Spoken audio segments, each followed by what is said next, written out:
محمد بن قاسم مکمل کہانی سننے کے لیے ڈسکرپشن میں دی گئی پلے لسٹ کے لنک پر کلک کیجیے، چینل کو سبسکرائب کیجیے اور مکمل کہانی کو سنیے۔ رانی لادی نے طاہرہ کو کچھ کپڑے دیے۔ طاہرہ نے جلدی سے وہ کپڑے سیے اور پہن لیے۔ اس کے بعد رانی لادی اور طاہرہ آپس میں باتیں کرنے لگی۔ ابھی وہ کچھ دیر باتیں ہی کر رہی تھی کہ باندی نے آ کر ہاتھ جوڑ کر کہا، مہارانی صاحبہ داتا تشریف لا رہے ہیں۔ دونوں کچھ بونچی سے رہ گئی، ایک دوسرے کی طرف دیکھنے لگی۔ لادی نے کہا، کچھ حرج نہیں۔ ابھی اس کا فکرہ پورا نہ ہوا تھا کہ طاہر آ گیا۔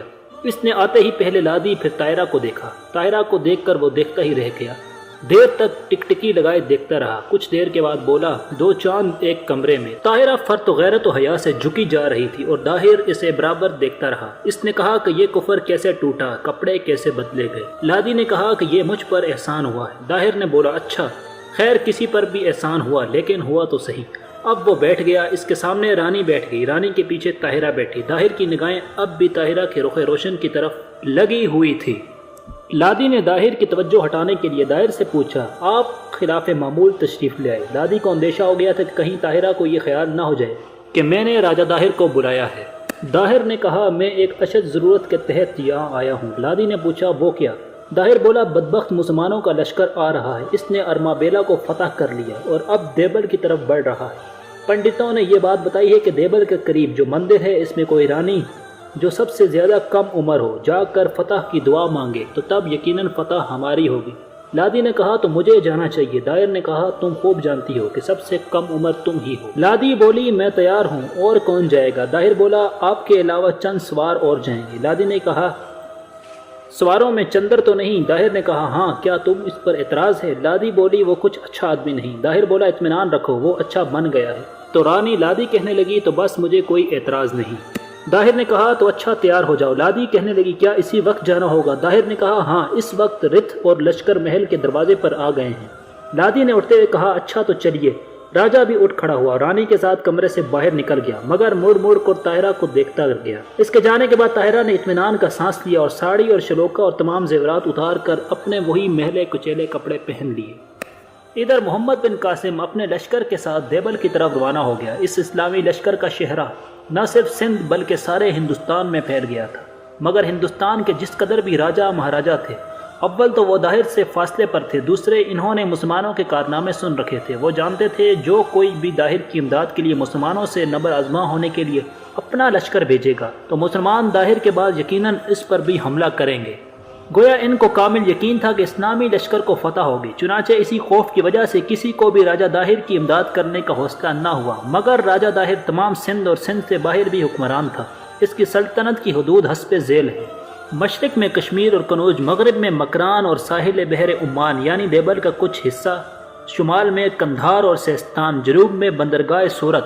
اس حساب سے اس کی حکومت تمام سندھ، سارے پنجاب اور ممالک متحدہ کے زیادہ تر حصے پر تھی، یعنی طاہر تقریباً ہندوستان کے نصف حصے پر حکمران تھا۔ اتنی بڑی سلطنت ہونے کی وجہ سے اسے مسلمانوں کے حملے کا کوئی زیادہ خدشہ نہ تھا، لیکن جس طرف سے اسلامی لشکر آ رہا تھا، اس طرف کے تمام لوگ پریشان ہو رہے تھے اور وہ آبادیوں کو چھوڑ کر بھاگ رہے تھے۔ اور جو لوگ بھاگ کر دیبل میں آ رہے تھے تو انہوں نے مسلمانوں کی تعداد بڑھا چڑھا کر بتائی تھی اور یہ بھی بیان کیا تھا کہ وہ آبادیوں کو ویران اور کھیتوں کو خاکستر پامال کرتے آ رہے ہیں۔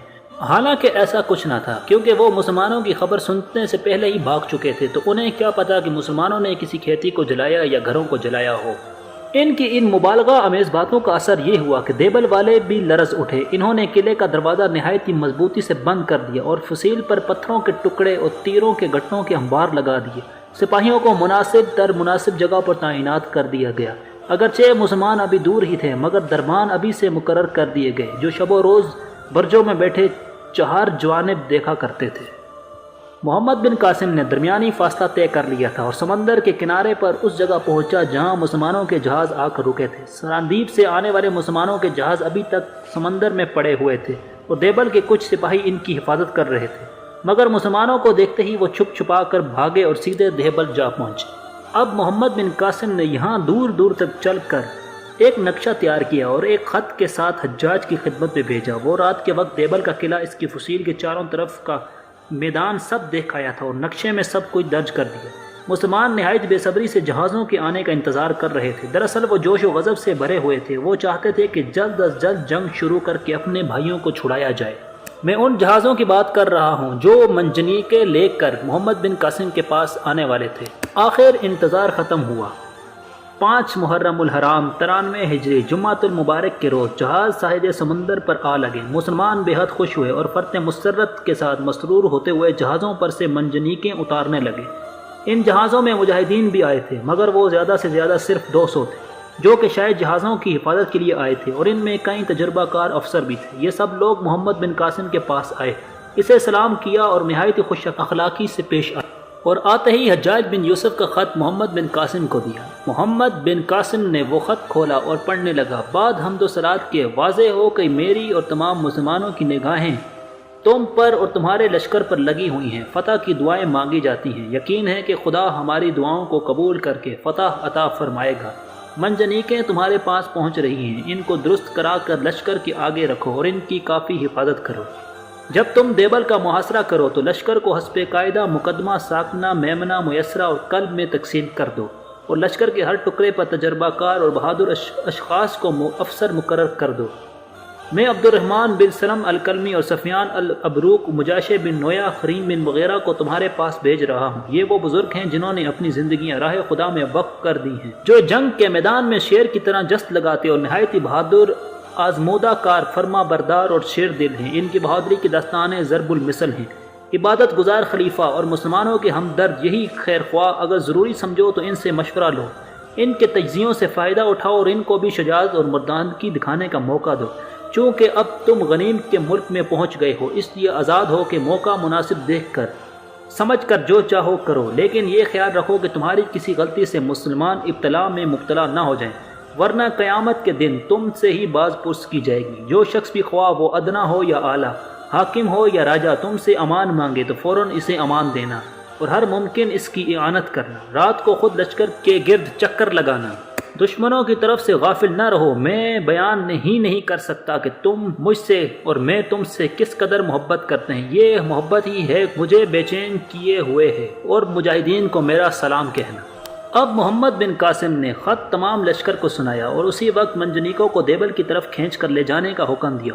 اب لوگوں نے منجنیقوں کو کھینچنا شروع کر دیا۔ ایک دستہ سواروں کی حفاظت کی غرض سے ساتھ کر دیا گیا۔ اب تمام لشکر ڈیرے خیمے اکھاڑ کر تیار ہوا، اور سب سے آگے مقدمہ لشکر کا اگلا حصہ روانہ ہوا، اور اس کے بعد میمنہ لشکر کا دایاں بازو، اور میسرہ لشکر کا بایاں بازو، اور قلب لشکر کا درمیانی حصہ دائیں بائیں پھیلتا ہوا بڑھا۔ سب کے بعد ساکا پچھلا حصہ چلا، ہر حصہ دوسرے سے کافی فاصلے پر چلا تھا۔ اس طرح یہ لشکر دور دور تک پھیل گیا، اس کی اصل تعداد دگنی نظر آنے لگی۔ شیران اسلام نہایت جوش و خروش سے بڑھتے چلے جا رہے تھے، گویا ہر شخص پر مجاہدانہ کیفیت طاری تھی۔ آخر کوچ و قیام کرتے ہوئے دیبل کے قلعے کے سامنے جا پہنچے۔ ہندوؤں نے ان غازیوں کو دیکھتے ہی شور کرنا شروع کر دیا۔ ان کے شور سے اہل قلعہ کو مجاہدین اسلام کی آمد کا حال معلوم ہو گیا۔ تمام زن و مرد اسلامی لشکر کو دیکھنے کے لیے فصیل پر چڑھ آئے اور جھک جھک کر نیز اچک کر انہیں دیکھنے لگے، اور وہ مسلمانوں کی منجنیقوں کو دیکھ کر حیران رہ گئے۔ یہ منجنیقیں عربوں کی ایجاد تھی، اور وہی ان کو چلانا جانتے تھے، اور ان کے ہی ذریعے بھاری بھاری پتھر برساتے تھے۔ ہندوؤں کی سمجھ میں نہ آیا کہ مسلمان ان برجوں کو کیوں کھینچتے پھر رہے ہیں۔ چونکہ اسلامی لشکر دور تک پھیلا ہوا تھا، اس لیے ہندوؤں کو لشکر کی صحیح تعداد معلوم نہ ہو سکی۔ جس طرف اور جہاں تک نظر جاتی اسلامی لشکر بڑھتا ہوا نظر آتا تھا۔ اسلامی علم نہایت روب اور داب سے لہرا رہے تھے۔ قلعہ کے قریب آ کر مسلمانوں نے ایک پرزور اللہ اکبر کا نعرہ لگایا اور قلعہ سے ذرا فاصلے پر اتر کر خیمے نصب کرنے لگے۔